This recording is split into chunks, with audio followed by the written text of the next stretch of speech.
स्वागत है आप सभी का इस चैनल पे। इस वीडियो में हम छत्तीसगढ़ में होने वाले छात्रावास अधीक्षक के सिलेबस से कंप्यूटर से संबंधित 25 महत्वपूर्ण क्वेश्चन लेकर आए हैं। जैसे कि आपको पता होगा, हॉस्टल वार्डन में कंप्यूटर से रिलेटेड 50 महत्वपूर्ण क्वेश्चन पूछे जाएंगे। इसमें से आपको 25 क्वेश्चन सही करना अनिवार्य है। क्या है? सही करना अनिवार्य है। तो कंप्यूटर के क्वेश्चन आपके लिए बहुत ही इंपॉर्टेंट हो जाएंगे। कंप्यूटर का सिलेबस बहुत इंपॉर्टेंट हो जाएगा। यदि आप कंप्यूटर में पास होंगे तभी आपकी गणना आगे परीक्षा के लिए होगी। तो कंप्यूटर से संबंधित इसमें हम 25 महत्वपूर्ण क्वेश्चन लेकर आए हैं। देखिए, छत्तीसगढ़ में जितने भी एग्जाम हो रहे हैं या पिछले 5 सालों में जितने भी एग्जाम हुए हैं स्टेट लेवल के, चाहे वो सीजी व्यापम ले रहा हो एग्जाम, चाहे वो सीजीपीएससी ले रहा हो, इसी प्रकार के क्वेश्चन पूछे जा रहे हैं। कहने का मतलब ये है कि इसी टॉपिक से क्वेश्चन पूछे जाते हैं। कंप्यूटर से संबंधित इसी टॉपिक के क्वेश्चन को घुमा फिरा के पूछे जाते हैं। लेकिन जो पूछे जा रहे हैं इसी से संबंधित, इसी से रिलेटेड क्वेश्चन पूछे जा रहे हैं। तो यह क्वेश्चन आपके लिए बहुत ही इंपॉर्टेंट है। इसमें 25 में से कम 20 प्रकार के क्वेश्चन आपके एग्जाम में 100% पूछे ही जाएंगे। यदि आप इस चैनल पर नए हैं तो चैनल को सब्सक्राइब जरूर कर लीजिए। इस चैनल पर हम आपके हॉस्टल वार्डन के सिलेबस के हर एक टॉपिक से संबंधित वीडियो अपलोड करेंगे। तो चलिए इस वीडियो की शुरुआत करते हैं। पहला क्वेश्चन देखते हैं। पहला क्वेश्चन है, वेब कॉलर का दूसरा नाम क्या है? अब देखिए, सीजी व्यापम में वेब कॉलर का दूसरा नाम क्या है पूछा गया है। इसका आंसर हो जाएगा ऑप्शन ए, वेब स्पाइडर। कहने का मतलब ये है, वेब स्पाइडर और वेब कॉलर इससे रिलेटेड हमेशा क्वेश्चन पूछे ही जाते हैं। इसमें कंफ्यूजिंग होने की बहुत ही चांसेस है। वेब स्पाइडर या वेब कॉलर ये दोनों एक है। इसे आप अच्छे से पढ़ लेंगे। देखिए, वेब कॉलर इंटरनेट से सामग्री को डाउनलोड कर उन्हें अनुक्रम के अनुसार जमाता है। जैसे कि आप किसी चीज़ को सर्च कर रहे हैं, मान लीजिए किसी साइट पे आप क्रिकेट सर्च कर रहे हैं, तो क्रिकेट के जितने भी साइट को दिखाएंगे एक क्रम के अनुसार दिखाएंगे। यह क्रम के अनुसार जो आपके मोबाइल में या आपके इंटरनेट में दिखाता है, आपके लैपटॉप में, यह सभी क्रम के अनुसार दिखाता है। यह सभी वेब कॉलर के द्वारा ही दिखाया जाता है, या इसे वेब स्पाइडर कहते हैं। ठीक है, वेब स्पाइडर, वेब कॉलर, इससे क्वेश्चन पूछे जाते हैं। उसके बाद देखते हैं क्वेश्चन नंबर 2, मैकअफी खाली स्थान का एक उदाहरण है। मोस्ट इंपॉर्टेंट क्वेश्चन है, इसे आप अच्छे से पढ़ लेंगे। इससे क्वेश्चन 100% पूछे जाएंगे आपके एग्जाम में। किसका उदाहरण है क्वेश्चन? मैकअफी यह एक एंटीवायरस का उदाहरण है। ओके, किसका उदाहरण है? एंटीवायरस। अब देख लेंगे एंटीवायरस क्या होता है। तो जैसे कि आपको पता होगा, कंप्यूटर में वायरस आ जाता है, तो उस वायरस को दूर करने के लिए कंप्यूटर में हमें क्या चीज़ इंस्टॉल करना पड़ता है? एंटीवायरस इंस्टॉल करना पड़ता है। एंटीवायरस इंस्टॉल करने से उस वायरस को क्या करता है? खोज कर उसे डिलीट करता है। तो हर कंप्यूटर में एंटीवायरस इंस्टॉल होता है। और प्रमुख एंटीवायरस कौन कौन से हैं यह आप पढ़ लेंगे। तो इसमें से प्रमुख है एम्फी, इसमें से है क्विकहिल, भी एक प्रकार का एंटीवायरस है। देखिए, आप सभी एंटीवायरस को अच्छे से पढ़ लेंगे, इससे क्वेश्चन पूछे जाएंगे ही जाएंगे। एंटीवायरस कौन सा है? प्रमुख एंटीवायरस है, बता देता हूं आपको। नेट प्रोटेक्टर याद कर लेंगे, क्विकहिल एक होता है, मैकफी जो ये है, एक होता है बीट डिफेंडर, नॉर्टन, एवेस्टा और पांडा। इनसे रिलेटेड क्वेश्चन पूछे जाते हैं। यह एक प्रकार का एंटीवायरस है। नेक्स्ट क्वेश्चन में आते हैं क्वेश्चन नंबर 3 में। निम्न में से कौन एकल उपयोगकर्ता ऑपरेटिंग सिस्टम है? मोस्ट इंपॉर्टेंट क्वेश्चन है। इससे आपके 1 नंबर के क्वेश्चन 100% व्यापम में पूछे जाएंगे आपके हॉस्टल वार्डन में। इसमें आपको क्या पढ़ना है? एकल उपयोगकर्ता ऑपरेटिंग सिस्टम, या इसे बोलते हैं इंग्लिश में सिंगल यूजर ऑपरेटिंग सिस्टम। कहने का मतलब है वह ऑपरेटिंग सिस्टम जिसमें एक समय में सिर्फ एक ही कार्य किया जा सकता है। जैसे एक समय में सिर्फ एक डाउनलोड कर सकते हैं, या एक समय में हम उसे देख सकते हैं। इसे बोलते हैं single user operating system. Okay, और मल्टी यूजर या उसे बोलते हैं ओपन सोर्स ऑपरेटिंग सिस्टम। 2 प्रकार के हो गए, सिंगल यूजर या ओपन सोर्स ऑपरेटिंग सिस्टम। इसमें पूछा गया एकल मतलब सिंगल यूजर, तो कौन सा हो जाएगा? इसका आंसर हो जाएगा ऑप्शन सी, MS-DOS। याद रख लेंगे, MS-DOS single user operating system है।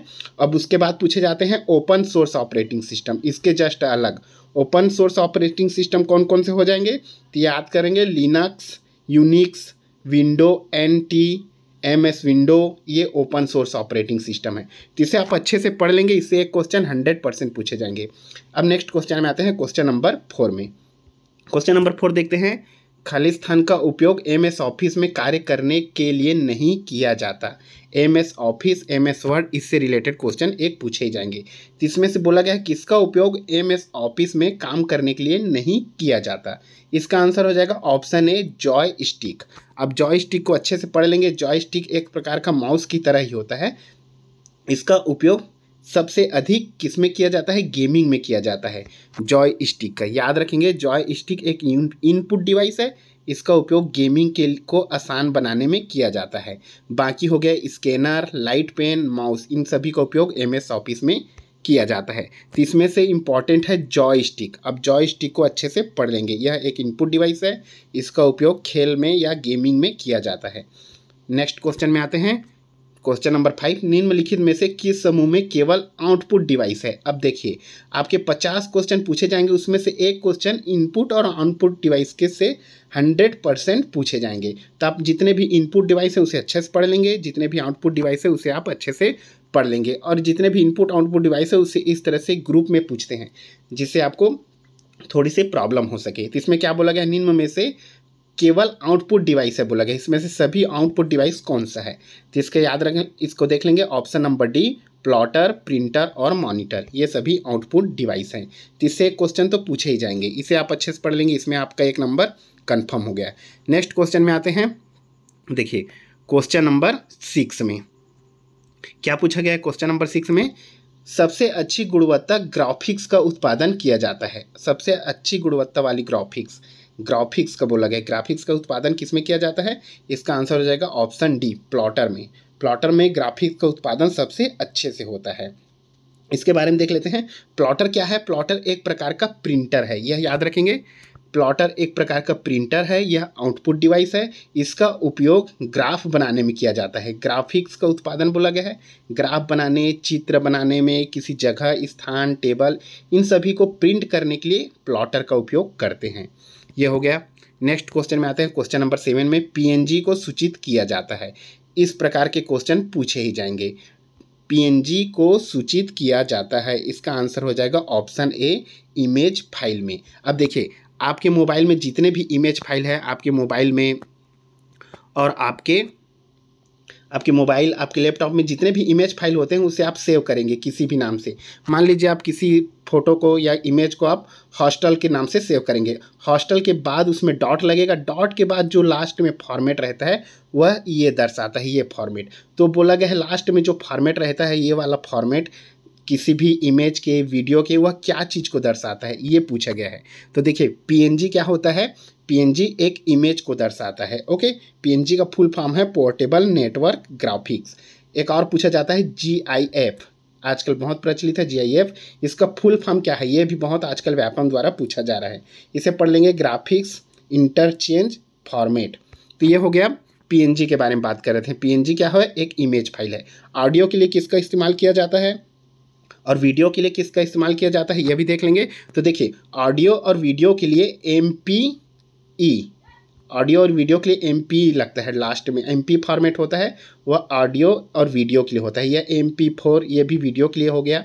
ओके, मूविंग, इसका फुल फॉर्म है मूविंग पिक्चर एक्सपर्ट। तो याद रखेंगे, MPE यह वीडियो के लिए यूज़ होता है। PNG यह फाइल के लिए मतलब इमेज के लिए। मोस्ट इंपॉर्टेंट क्वेश्चन है, इससे क्वेश्चन पूछे ही जाएंगे। ओके, नेक्स्ट क्वेश्चन में आते हैं। देखिए, निम्नलिखित में से कौन एक कंप्यूटर का प्रमुख भाग नहीं है? कंप्यूटर का प्रमुख भाग नहीं है, इसमें से देख लेंगे आप कंप्यूटर के प्रमुख भाग कौन कौन से हैं। इसका आंसर हो जाएगा ऑप्शन सी, डेटा विश्लेषण करना कंप्यूटर का भाग या कंप्यूटर का फॉर्मेट नहीं है। कंप्यूटर का फंक्शन कौन कौन सा है देख लेंगे। सबसे पहले डेटा संकलन या डेटा संग्रहण, जिसे डेटा कलेक्शन कहते हैं। सेकेंड में है डेटा का स्टोरेज या डेटा का भंडारण, संचयन। उसके बाद डेटा का संसाधन, प्रोसेसिंग, और लास्ट में डेटा का आउटपुट होता है। 4 प्रकार का फंक्शन है कंप्यूटर का, चारों को पढ़ लेंगे। ये तो हो गया, इससे क्वेश्चन बहुत पूछे जाते हैं। नेक्स्ट क्वेश्चन में आते हैं। क्वेश्चन नंबर 9 में देखिए, निम्न में से कौन सा पावर पॉइंट सॉफ्टवेयर का व्यू नहीं है? पावर पॉइंट सॉफ्टवेयर का व्यू नहीं है, इससे बहुत क्वेश्चन पूछे जाते हैं। अब देखिए, पावर पॉइंट सॉफ्टवेयर में कितने व्यू हैं, इसे आप अच्छे से पढ़ लेंगे। जैसे कि आप सभी ने पावर पॉइंट चलाया होगा। पावर पॉइंट में व्यू को दर्शाने के लिए स्लाइड व्यू होती है।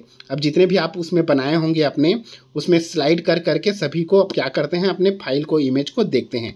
तो उसमें कितने प्रकार के व्यू होते हैं, उसमें आउटलाइन व्यू होता है, स्लाइड शो व्यू होता है, स्लाइड व्यू होता है, प्रेजेंटेशन व्यू नहीं होता। तो इसका आंसर हो जाएगा ऑप्शन 9 का ऑप्शन ए, प्रेजेंटेशन व्यू।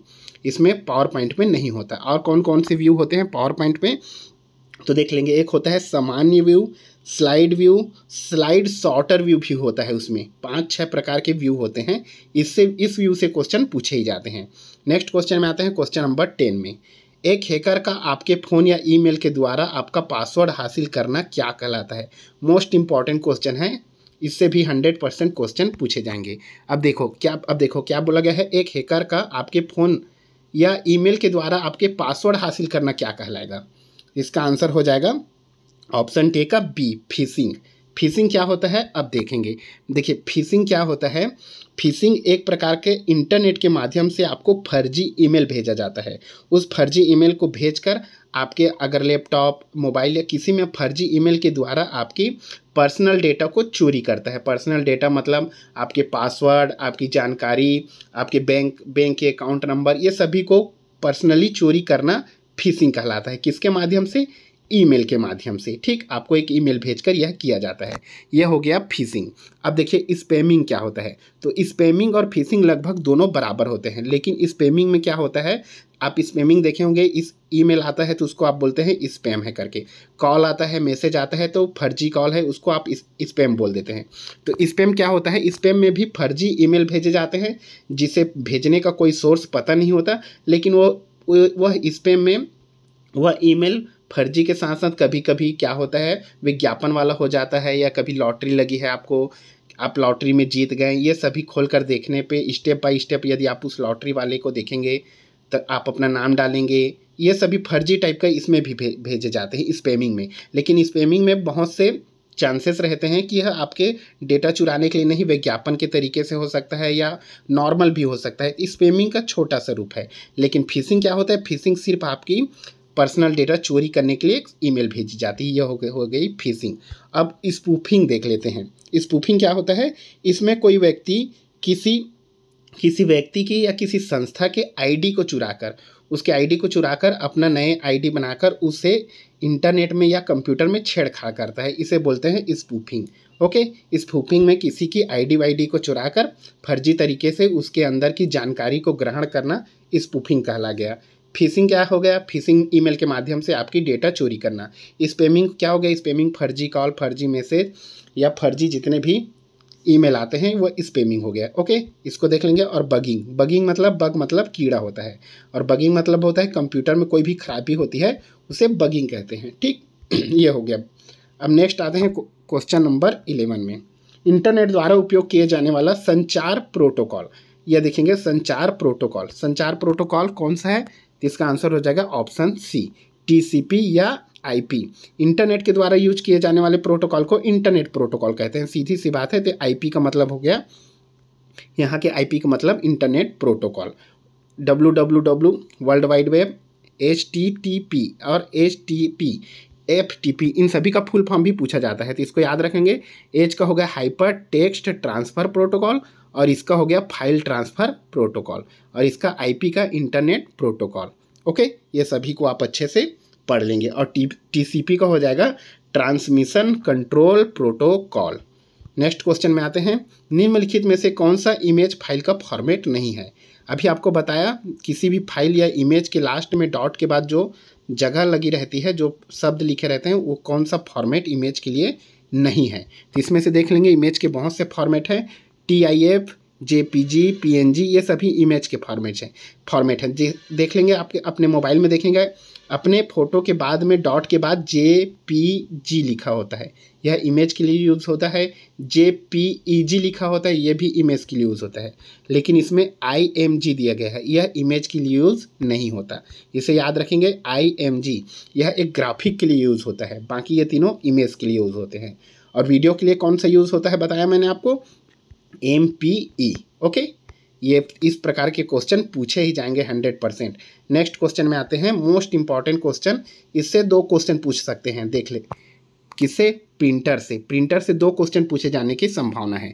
अब प्रिंटर के बारे में देख लेते हैं। लेज़र प्रिंटर का उदाहरण है, निम्न में से कौन सा लेज़र प्रिंटर का उदाहरण है? तो लेज़र प्रिंटर एक नॉन इम्पैक्ट प्रिंटर होता है, इसे आप अच्छे से देख लेंगे। देखिए प्रिंटर कितने प्रकार के होते हैं? तो प्रिंटर 2 प्रकार के होते हैं, एक होता है इम्पैक्ट प्रिंटर, एक होता है non impact printer. Impact printer 2 प्रकार के होते हैं, कैरेक्टर प्रिंटर और लाइन प्रिंटर। कैरेक्टर प्रिंटर 2 प्रकार के होते हैं, डेजी व्हील प्रिंटर और dot matrix printer. Line printer भी ड्रम प्रिंटर और चैन प्रिंटर, ये भी 2 प्रकार के होते हैं। उसके बाद आता है नॉन इम्पैक्ट प्रिंटर, इसमें laser printer, inkjet printer, thermal printer, इन सभी प्रिंटर को इस कैटेगरी में रखा गया है। तो आप प्रिंटर को अच्छे से पढ़ लेंगे। इम्पैक्ट मतलब क्या होता है? पंच मार के प्रिंट करना, उसे इम्पैक्ट प्रिंटर कहते हैं। धक्का देके, जिसमें डॉट मैट्रिक्स प्रिंटर्स आता है, और नॉन इम्पैक्ट प्रिंटर इसमें इम्पैक्ट नहीं पड़ता, उसमें लेज़र से या थर्मल के माध्यम से प्रिंट करते हैं। तो इससे तो 2 क्वेश्चन ही पूछे जाएंगे, 2 क्वेश्चन लगभग। तो प्रिंटर को आप अच्छे से पढ़ लेंगे। नेक्स्ट क्वेश्चन में आते हैं, निम्नलिखित में से कौन सा सर्च इंजन नहीं है? इससे तो सभी एग्जाम में यह क्वेश्चन पूछा ही जाता है, सर्च इंजन के बारे में। अब सर्च इंजन क्या होता है? तो देखिए आपने मोबाइल में देखे होंगे, किसी भी चीज़ का हमें सर्च करना रहता है तो हम किस पे सर्च करते हैं? सीधे जाके गूगल पे सर्च करते हैं। तो गूगल एक प्रकार का क्या हुआ? सर्च इंजन हुआ। कई गूगल से पहले, गूगल के बाद और कई ऑप्शन है, याहू में भी सर्च किया जाता है, बिंग में भी जाके हम सर्च कर सकते हैं। कहने का मतलब यह है कि हम अपने मोबाइल या लैपटॉप में इंटरनेट खोलकर हमें जिस चीज़ की जानकारी चाहिए हम सर्च करते हैं, वह सर्च इंजन कहलाता है। तो यह इसमें से सर्च इंजन बिंग हो गया, गूगल हो गया, याहू हो गया। विंडो क्या है? विंडो एक ऑपरेटिंग सिस्टम सॉफ्टवेयर है, यह सर्च इंजन नहीं है। तो ये हो गया एक क्वेश्चन। एक और आता है आस्क मी एक भी क्या है? एक सर्च इंजन है। ओके, नेक्स्ट क्वेश्चन में आते हैं, कंप्यूटर वायरस क्या है? अब देखिए कंप्यूटर वायरस क्या है? वायरस का मतलब आप विषाणु मत समझिए, वायरस का मतलब क्या है? एक कंप्यूटर का प्रोग्राम है। ओके, कंप्यूटर का ही एक प्रोग्राम है कंप्यूटर वायरस। यह कंप्यूटर का प्रोग्राम है जो हमारे कंप्यूटर के अंदर चला जाता है और हमारे कंप्यूटर के प्रोग्राम को क्या करता है? बिगाड़ देता है, उसे डिलीट कर देता है, स्टोरेज को डिलीट कर देता है, कम कर देता है, उसके प्रोग्राम को प्रभावित करता है। कंप्यूटर वायरस भी एक प्रकार का प्रोग्राम है, लेकिन यह हमारे कंप्यूटर के लिए हानिकारक प्रोग्राम है। ओके, नेक्स्ट क्वेश्चन में आते हैं। क्वेश्चन नंबर 16 में, निम्नलिखित में से किसकी संग्रह क्षमता? इससे क्वेश्चन बहुत पूछे जाते हैं। स्टोरेज क्षमता किसकी कितनी है, किसकी कम होती है, किसकी ज़्यादा होती है? तो इसमें क्या बोला गया है? निम्नलिखित में से किसकी संग्रह क्षमता कम होती है? तो इसमें देख लेंगे, फ्लॉपी डिस्क की निम्न में से सभी में से फ्लॉपी डिस्क की संग्रह क्षमता या स्टोरेज क्षमता सबसे कम होती है, लगभग 1.2 MB की होती है फ्लॉपी डिस्क की संग्रह क्षमता 8 इंच वाले फ्लॉपी डिस्क में। उसके बाद है CD, फिर उसके बाद DVD की स्टोरेज क्षमता अधिक होती है, हार्ड डिस्क की होती है। तीन सभी को आप पढ़ लेंगे। ब्लू रे की सबसे अधिक होती है, ब्लू रे की स्टोरेज क्षमता। ओके, नेक्स्ट क्वेश्चन में आते हैं। क्वेश्चन नंबर 17 में, कंप्यूटर की कौन सी पीढ़ी इंटीग्रेटेड सर्किट पर आधारित है? अब देखिए कंप्यूटर के 5 पीढ़ी के बारे में पढ़ लेंगे।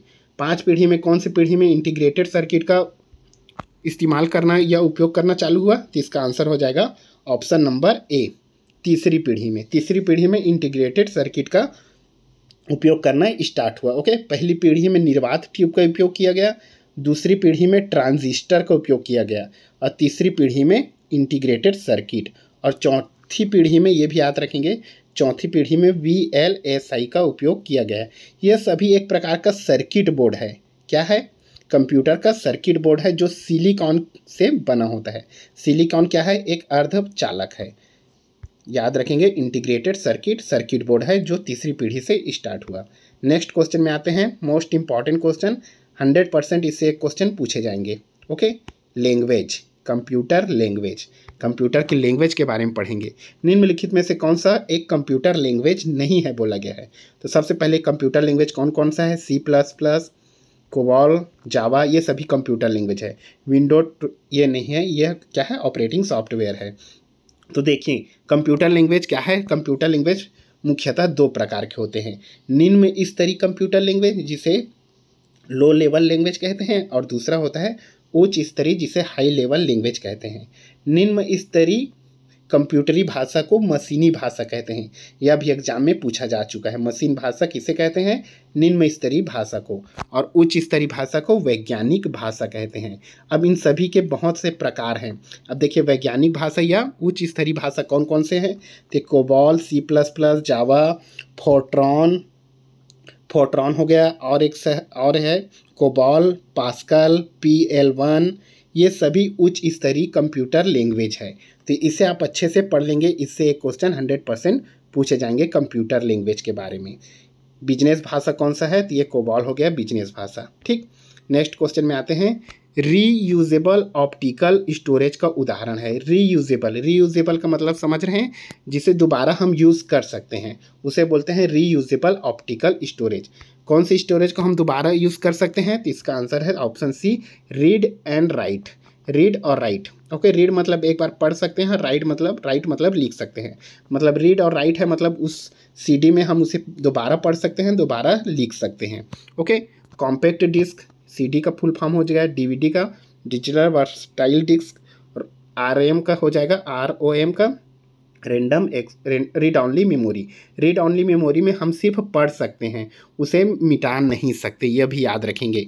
एक होता है वार्म मतलब राइट वंस रीड मैनी, मतलब एक बार लिख सकते हैं और कई बार पढ़ सकते हैं। 30 प्रकार के दिए रहते हैं। रीड एंड राइट से समझ जाएंगे। रीड एंड राइट मतलब लिख भी सकते हैं और उसे पढ़ भी सकते हैं। ये हो जाएगा ऑप्टिकल स्टोरेज का उदाहरण। इसमें देखते हैं वर्ल्ड वाइड वेब का आविष्कार किसने किया था? बहुत बार पूछा जा चुका है, ये भी पूछे जाने की संभावना है। WWW का आविष्कार किसने किया था? इसका आंसर हो जाएगा ऑप्शन C, टिम बर्नर्स-ली ने वर्ल्ड वाइड वेब की क्या की थी? आविष्कार किया था। चार्ल्स बेबेज कंप्यूटर के जन्मदाता। नेक्स्ट में आते हैं DVD रोम का मानक आकार है। बहुत बार पूछा जा चुका है DVD रोम का मानक आकार या मानक स्टोरेज कितनी होती है? तो याद रखेंगे 4.7 GB। बहुत बार पूछा जा चुका है। नेक्स्ट क्वेश्चन है, ईमेल के आविष्कारक कौन है? मोस्ट इंपॉर्टेंट क्वेश्चन है और इसमें सब कंफ्यूज भी हो जाते हैं पढ़ के जाने के बाद भी। ईमेल का आविष्कारक रे टॉमलिंग है, याद रखेंगे रे टॉमलिंग। नेक्स्ट क्वेश्चन में आते हैं, ये भी बहुत पूछा जाता है, ISP का फुल फॉर्म क्या होता है? तो इसका आंसर हो जाएगा इंटरनेट सर्विस प्रोवाइडर। ओके, ये हो जाएगा option B, internet service provider. Protocol नहीं लगाएंगे। नेक्स्ट आता है, निम्नलिखित में से कौन सा एक सुपर कंप्यूटर नहीं है? सभी सुपर कंप्यूटर के नाम को पढ़ लेंगे, इससे क्वेश्चन बहुत पूछे जाते हैं। देखिए ये सुपर कंप्यूटर है, फ्रंटेरा सुपर कंप्यूटर है, टीनएज 2A सुपर कंप्यूटर है, रमन एक सुपर कंप्यूटर नहीं है। इसका ऑप्शन आंसर हो जाएगा A। लास्ट क्वेश्चन देखते हैं, किस चित्र की रंग की गहराई मापा जाता है? किसी चित्र की रंग गहराई को मापा जाता है, किसमें मापा जाता है? इसका आंसर हो जाएगा ऑप्शन C, बीट्स से। किससे मापा जाता है? बीट्स से। किसी भी चित्र की उसकी गहराई को बीट्स से मापा जाता है, उसकी क्षमता को पिक्सल से नापा जाता है। ओके, क्वालिटी को। तो यह याद रखेंगे। यह थे आपके महत्वपूर्ण 25 क्वेश्चन और इसी प्रकार के क्वेश्चन आपके हॉस्टल वार्डन के परीक्षा में पूछे जाएंगे। इसी क्वेश्चन को तोड़ मरोड़ कर पूछे जाएंगे, लेकिन सिर्फ इसी टॉपिक से पूछे जाएंगे। यदि आपको वीडियो अच्छा लगा तो वीडियो को लाइक सब्सक्राइब करना ना भूलें। Thank you so much.